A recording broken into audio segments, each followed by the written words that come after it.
The first step to processing rough lumber is to orient the board properly.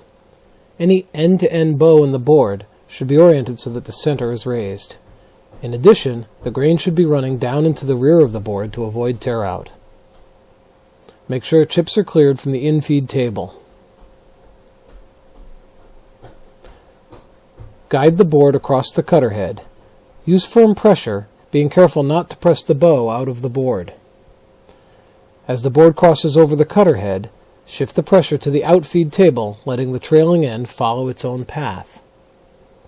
Since this board was bowed end to end, the ends were smoothed by the cutters, but the center was not cut at all, so another pass is necessary.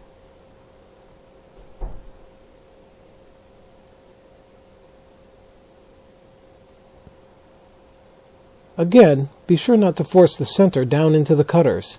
The bow will only spring back, ruining your efforts. The cutters need to be allowed to flatten the ends before reaching the high spots.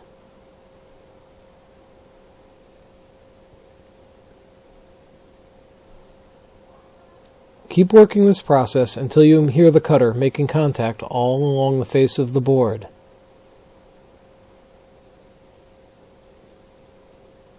Then check to verify that it's the full width of the board as well. Here, one edge in the center is still not being cut, so another pass is taken.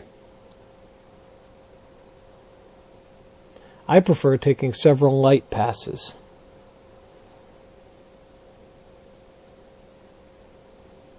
It reduces the chance for tear out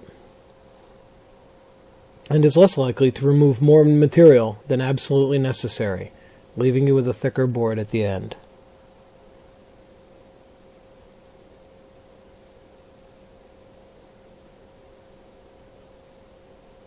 With the face flat, the board can now be taken to the planer to thickness it to final dimension.